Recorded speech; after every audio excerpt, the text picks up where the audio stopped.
Welcome, friends, to the Beaver Dam. Very important event going on.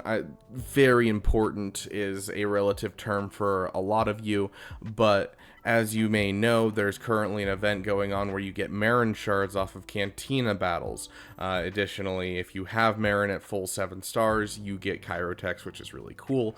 But regardless, Marin shards. Marin shards are super important for the simple reason of JKCK. So it looks like each week we're going to be getting a different farm on a different energy type. They've done this in the past for JKCK, leading up to JKCK being released permanently into the Journey Guide. So very important for those of you who want to go get JKCK, and apparently that's everyone. I'm just saying it now. I feel like every single person that I have roster reviewed in the last couple of weeks, every other account is, when can I get JKCK? I need him.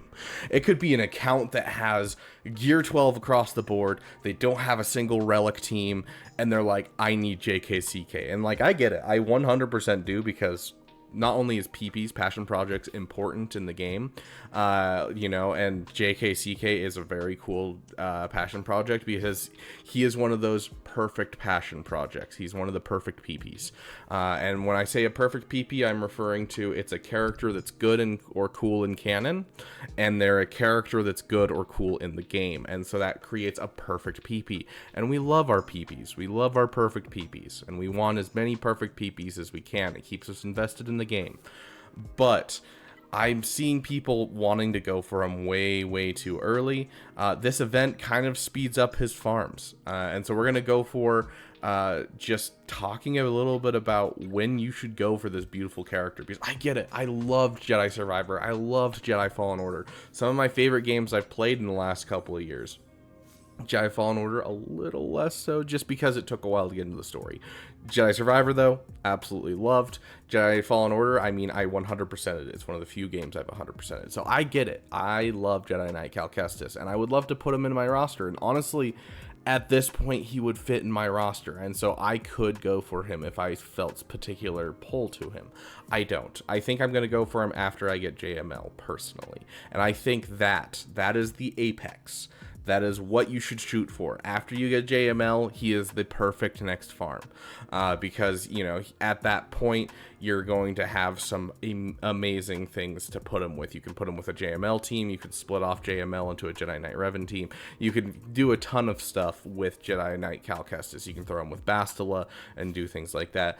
But after JML is kind of the apex time that's like, this is the perfect farm for you. The problem is, though, leading up to Jedi Knight Cal Kestis, all of the requirements are like Starkiller. They're not like Afra. They're not like Jedi Knight Revan, where, Jedi Knight Revan, you're getting Bastila Jolie, which feeds into your team for Jedi Knight Revan.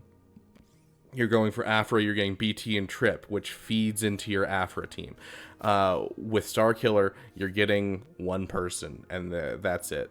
And none of the rest feed into his team whatsoever. That's Mara Jade. With Jedi Knight Cal, it's the same thing, but even worse, because all of his requirements don't fit on his team at all. And so that makes it very hard to justify this as a PP in the sense of doing it early, because you don't have the holes for it. So Starkiller is perfect once you have some Rebel fighters going, Sith going, all kinds of places where you can plug in Dash Rendar, you can plug in Kyle Katarn. It's a perfect farm at that point.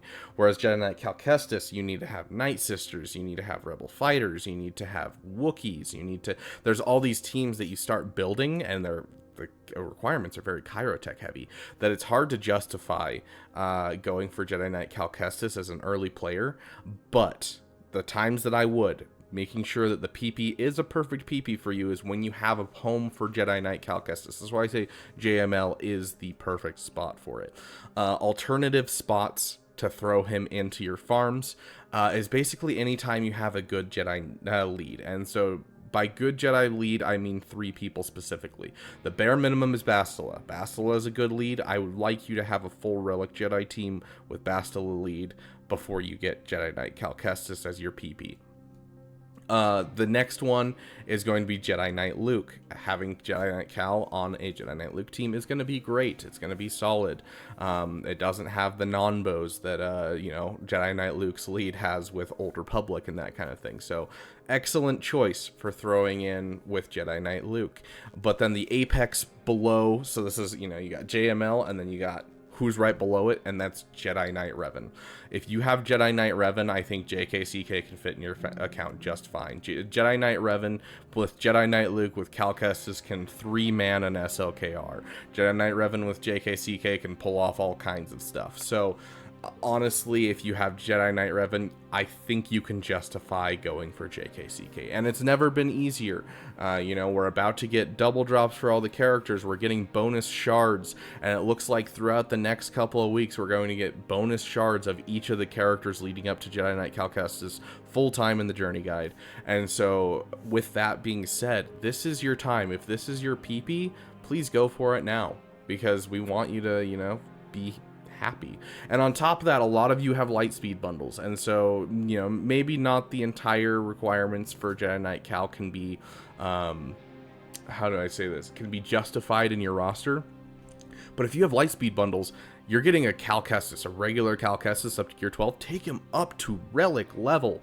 He is amazing on a Ray team. He is great on a Star Killer team. He's going to fit in your light side bundles perfectly. So do not sleep on your Cal Kestis leading up to Jedi Knight Cal. You're going to have an excellent character, and he's easy to farm. Right now, for this week, this is really cool because you can farm Jedi Knight Cal, and he's not hard to get in Cantina, and you're getting Marin shards at the same time, which I think is a beautiful, little thing that they did. I don't know if they did that on purpose. Kudos to UCG if you did, but I love the idea of being able to farm Cal and Marin at the same time for this week. I think it's so cool. But regardless, this is your time. Go get your Cal Kestis. Like, if this is your PP, this is your time. It's the easiest time to get him. But that being said, if you don't have a Jedi Knight Revan, if you don't have a Jedi Knight Luke, if you don't at least have a Bastila and a Relic Jedi team, or if you have JML, if you don't have JML, reconsider. So this is both a go for your PP, but also hold up on your PP kind of video. So I'm gonna leave it up to you overall, but I gave you guys the option, I gave you guys the information, and hopefully that helps you guys out. Regardless, try to get as many shards as you can now, so that way you're set up for that PP in the future. Thank you guys so much for watching this video. We are trying to hit 1,700 subscribers. We are very, very close. Also, hitting that like button helps me out, get out there, and help other people, justify their PP and go all in on the things they love. So, hit that like button, hit that subscribe button, and let me know in the comment section, are you going for Jedi Knight Cal, or are you going to leave it for a little bit later? Because it's definitely going to be up to you and how passionate you are about this PP. Thank you guys so much for watching, and I will see you guys in the next video.